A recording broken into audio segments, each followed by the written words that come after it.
મારી ગેરંટી છે કે આ છોલે તમે ઘરે ક્યારેય નહીં ખાધા હોય, તો એકવાર જરૂરથી ટ્રાય કરજો. ખૂબ જ ઓછા સમયમાં તૈયાર થતી આજની રેસીપી ચાલુ કરીએ. 1 કપ જેટલા છોલે ચણા લીધા છે.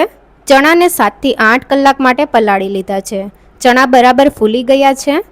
ચણાને આંગળીથી આ રીતે આપણે પ્રેસ કરીએ તો 2 ભાગ થઈ જાય છે. અંદર સુધી બરાબર ફૂલી ગયા છે. ચણામાંથી બધું પાણી કાઢી લઈશું. પ્રેશર કુકરમાં ચણા ઉમેરીએ. ચણાની ઉપર સુધી આવે એટલું પાણી ઉમેરવાનું છે. ચણામાં આપણે થોડા સૂકા મસાલા ઉમેરવાના છે. 1 તમાલપત્ર, 1 બ્લેક એલચી.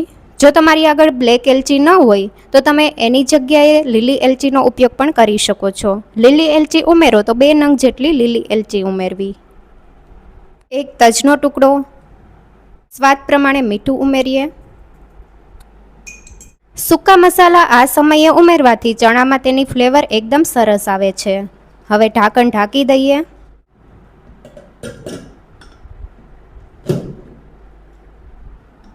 ચણા બાફતી વખતે આપણે ગેસની ફ્લેમ હાઈ કરવાની છે. પહેલી વિસલ આપણે હાઈ ગેસની ફ્લેમ ઉપર કરવાની છે.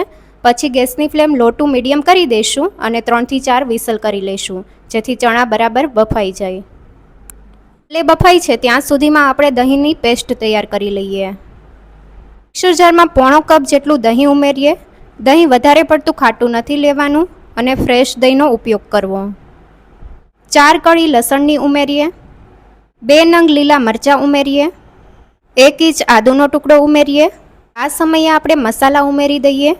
1 ચમચી કાશ્મીરી લાલ મરચું પાવડર, અડધી ચમચી હળદર પાવડર, 1 ચમચી ધાણા જીરું પાવડર, સાથે અડધી ચમચી છોલેનો મસાલો ઉમેરીએ.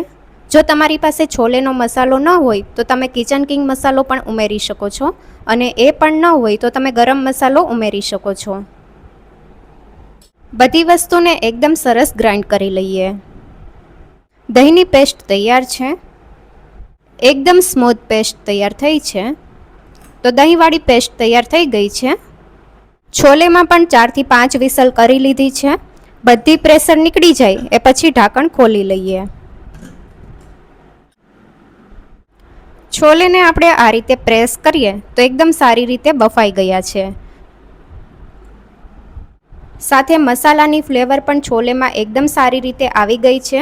તો હવે તમાલપત્ર, એલચી અને તજનો ટુકડો કાઢી લઈએ.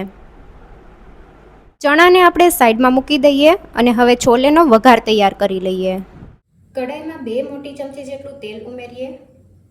તેલ ગરમ થાય એટલે હિંગ અને જીરાનો વઘાર કરી લઈશું. ગરમ થઈ ગયું છે. અડધી ચમચી જીરું ઉમેરીએ. જીરું કકડી ગયું છે. 1/4 ચમચી જેટલી હિંગ ઉમેરીએ. 1 મીડિયમ સાઇઝની ડુંગળીને ચોપરમાં ચોપ કરીને ઉમેરીએ. ડુંગળીનો હલકો કલર ચેન્જ થાય ત્યાં સુધી સાતળી લઈએ. ગેસની ફ્લેમ મીડિયમ રાખવાની છે. 2 મિનિટ જેવું થઈ ગયું છે. ડુંગળી બરાબર સતળાઈ ગઈ છે. તો હવે આ સમયે ટમેટાની પ્યુરી ઉમેરીએ.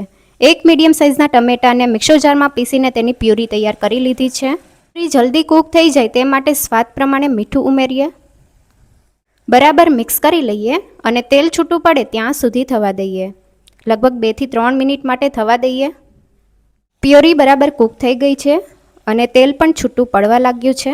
હવે ગેસની ફ્લેમ ધીમી કરી દઈએ. 1 થી 2 ચમચી જેટલું પાણી ઉમેરીએ, જેથી મિક્સરનું ટેમ્પરેચર થોડું ઓછું થઈ જાય, અને બરાબર મિક્સ કરી લઈએ. હવે દહીંવાળી પેસ્ટ ઉમેરી દઈએ.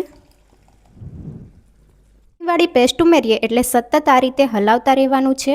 એક ઉભરો આવે ત્યાં સુધી આ રીતે મિક્સ કરી લઈશું. દહીંમાં બધા મસાલા ઉમેર્યા છે એટલે દહીં ફાટશે નહીં. મિક્સર બરાબર ઉકળવા લાગ્યું છે. તો હવે ગેસની ફ્લેમ મીડિયમ કરી દઈશું. પહેલાં આપણે ગેસની ફ્લેમ ધીમી રાખી હતી અને હવે ગેસની ફ્લેમ મીડિયમ કરીને ઢાંકણ ઢાંકીને 1 થી 2 મિનિટ માટે થવા દઈએ. 2 મિનિટ જેવું થઈ ગયું છે. હવે ઢાંકણ ખોલી લઈએ. તેલ ઉપર છૂટું પડવા લાગ્યું છે અને ગ્રેવી પણ બરાબર સારી રીતે કૂક થઈ ગઈ છે. તો હવે આ સમયે બાફેલા ચણા ઉમેરી દઈએ. આ ચણા પાણી સહિત ઉમેરીશું. મિક્સ કરી લઈએ. 1 ચમચી કસૂરી મેથી ઉમેરીએ. મિક્સ કરી લઈએ અને ચણાને પણ આપણે 2 મિનિટ માટે ગ્રેવી સાથે કૂક થવા દઈએ. ચણાને કૂક થતાં 2 મિનિટ જેવું થઈ ગયું છે. હવે રીંગમાં કટ કરેલી ડુંગળી ઉમેરીએ. ડુંગળી ઉમેર્યા પછી પણ આપણે 1 થી 2 મિનિટ માટે થવા દઈશું. 2 મિનિટ જેવું થઈ ગયું છે. તેલ પણ છૂટું પડવા લાગ્યું છે અને છોલે બરાબર કૂક થઈ ગયા છે. હવે ગેસની ફ્લેમ બંધ કરી દઈએ. ઉપરથી કોથમીરના પાન ઉમેરીએ. છોલેને આપણે રાઈસ સાથે સર્વ કરીએ. તમે રોટલી પરોઠા સાથે પણ સર્વ કરી શકો છો. તો દહીં છોલેની રેસીપી કેવી લાગી કમેન્ટમાં જરૂરથી જણાવજો. હવે કઈ રેસીપી જોવી છે એ પણ કમેન્ટ કરવાનું ભૂલતા નહીં. નવી રેસીપી જોવા માટે ચેનલને લાઇક, શેર અને સબસ્ક્રાઈબ કરો. Thank you for watching.